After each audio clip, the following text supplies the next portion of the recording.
Anthony Joshua did exactly what he had to do on Saturday night and pummeled Carlos Takam for 10 bloody rounds to leave the brave Frenchman in a miserable state at the end.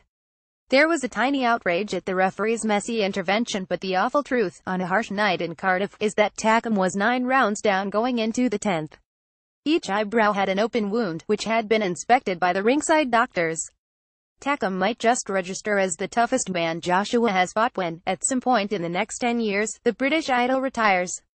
The endless quest for Joshua's next test continued in the minutes after victory as he stood in the ring, rubbing his cracked nose and looking back on a performance that was at times perhaps too measured. "I will give the people what they want. I will fight anybody," said Joshua from the ring. The nose injury was caused by a nasty butt in round 2 and forced Joshua to blow out large plumes of blood as he struggled to keep his airways clear. A doctor later confirmed that it was not broken, just badly bruised and swollen. "I needed to do a professional job.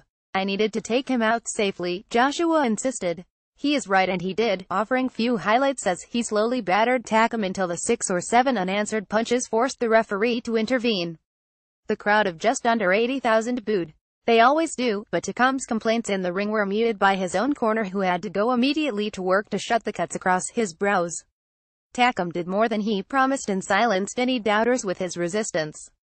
Joshua has been linked with the WBO champion Joseph Parker, the WBC champion Deontay Wilder, and the absent champion Tyson Fury.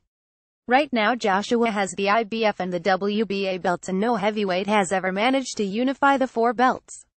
The WBO has been operating for 30 years and was not part of the unified parcel Lennox Lewis held. Joshua wants all 4 in his collection, and he has the appeal, the standing as the #1 heavyweight at the moment to make it happen. Joshua might not be the best heavyweight on the planet, but he is the best known and the most popular. Fury is back on the fringes, threatening to shift some weight and apply for a license somewhere before it is simply too late for him to be relevant. He beat Vladimir Klitschko to win the WBA, IBF and WBO titles in Dusseldorf in November 2015 and has not fought since. He is the man that Joshua wants the most, the man that Joshua knows he has to beat. The fight is, however, a year or more away from ever happening. Fury is 29, unbeaten in 25 fights, and Joshua is 28, unbeaten in 20 fights. They have some time on their side. Tyson Fury defeated Vladimir Klitschko to become world heavyweight champion in November 2015. Lars Baron Bongart's image. The fight with Parker would see Joshua acquire an important piece of jewelry if he leaves the ring with Parker's WBO belt. Parker is also on Fury's list after the unbeaten New Zealander sneaked a tight decision over Fury's cousin, Hughie, in September. If Fury can get in shape, win the WBO belt, then he could be the one chasing Joshua, and the belt would give him some bargaining power. However, there are some procedural problems for Fury to overcome before he fights, and the small matter of shifting as much as 10 stone. The fight that has obviously been most talked about is a showdown with Wilder, the dangerous but reckless WBC champion. Wilder defends his title for the 6th time on Saturday in New York when he meets Bermane Stiverne. Wilder has only been the full distance once in 38 fights, and that was against Stiverne back 2015, and since that night he has biffed and bashed his way through 5 defenses against men just like Takam. Wilder has not met Fury, Parker, or the exiled Russian, Alexander Povetkin, and is a long, long way short of being the most avoided heavyweight in history.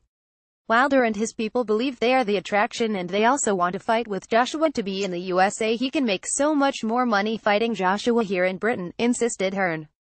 He's the world heavyweight champion, but he is not the attraction in the fight. Anthony Joshua is the attraction, and he doesn't need to go running to America to fight. Joshua wants to keep busy, possibly fighting 3 times next year, and I simply can't see how he fights inside again. Admittedly, the roof was up at the Principality Stadium, and that would mean stadium fights with crowds of 60,000 or more. He could be back in Wales in 12 months after stops at Wembley and even the Theatre of Dreams, Old Trafford. There will no doubt be the usual offers from various promoters and some new and exotic fighting outposts for the right to stage a Wilder vs. Joshua fight. Lagos and Dubai will be mentioned, both making bold claims with an intoxicating mix of promises, and there is even an outside possibility that Saudi Arabia wants to be part of the boxing game. Joshua is a boxing scholar and dreams of his own Rumble in the Jungle, the night Muhammad Ali ruined George Foreman, and Thrilla in Manila, the final brutal fight in the Ali and Joe Frazier series. The great fights and fighters of history are never far from Joshua's mind, and that is what convinces me he will be involved in something epic on the road. They were unforgettable fights, the fights that shaped history, Joshua said. Big Joshua wants to be part of a history he adores, and next year he will start to seriously make his own claim to a long-term position in the heavyweight pantheon if he can fight Wilder, Parker and even Fury.